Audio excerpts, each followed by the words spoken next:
กิจกรรมสมมติความเพียรพระกิ่งไพลีพินาศภูวรินทร์แก้วกำพลรหัส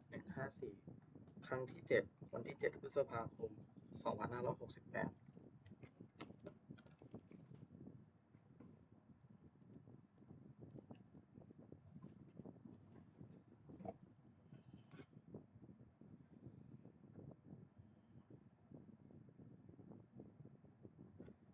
วันนี้วันที่7พฤษภาคม2568เป็นครั้งที่7ข้าพเจ้านายภูวรินทร์แก้วกำพลขอถวายเสียงสวดสาธยายพระสูตรพระปริตรและมนต์ต่างๆถวายเป็นพุทธบูชาธรรมบูชาสังฆบูชาและอาจาริยบูชาแด่ครูบาอาจารย์ทั้งหลายขอจิตของข้าพเจ้าจงตั้งมั่นมีสติระลึกได้มีสมาธิจดจ่อในขณะพยัญชนะและประสูติจุดตนทั้งด้วยเถิด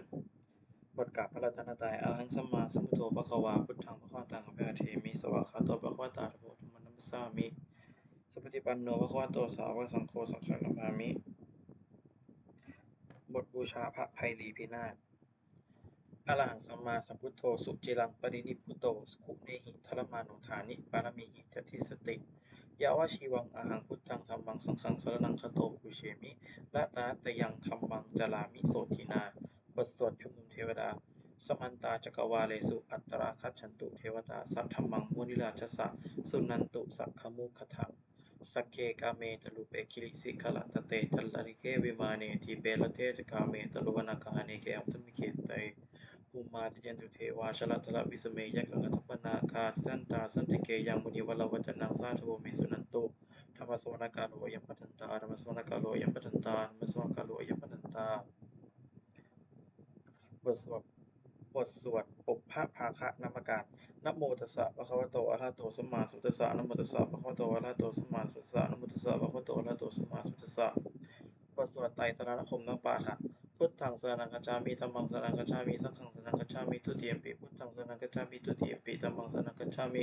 ทุติยมปิสังฆังสรณังคัจฉามิตติยมปิพุทธังสรณังคัจฉามิตติยมปิธัมมังสรณังคัจฉามิตติยมปิสังฆังสรณังคัจฉามิ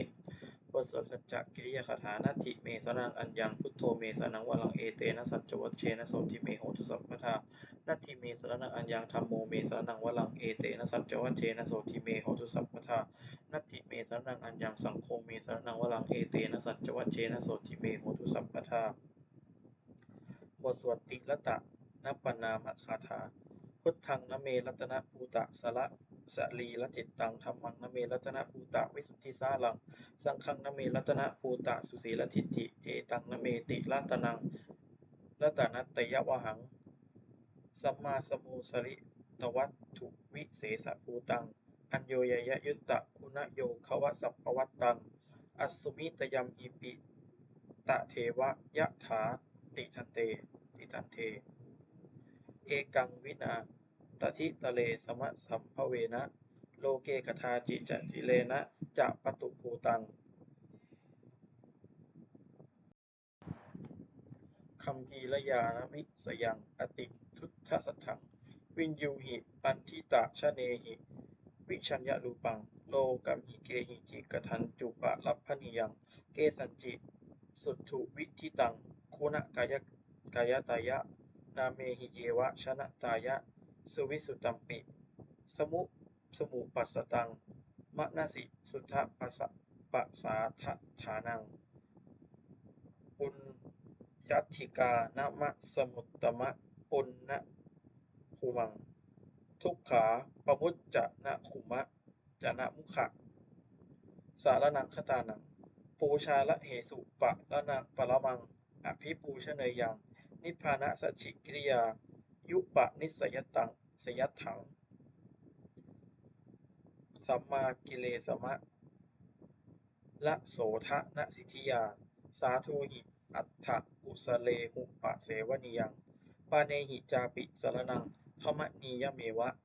ตัสมาหิตังติรัตนังสารนังคตัมหะรัตตินทิวังคณะเนสุนามัสสมานาปูเชมะจาปิสัสตังสุปะสันนจิตตาตัฏฐานุปาลิจริยาสทารตาจะปุญเยนะตัฏฐะสุกเตนะสุขีพเวมุเตเชนะตัสสะจะสทาปิสุวัตถิโหตุโยเจทะธรรมวินัยยัมหิ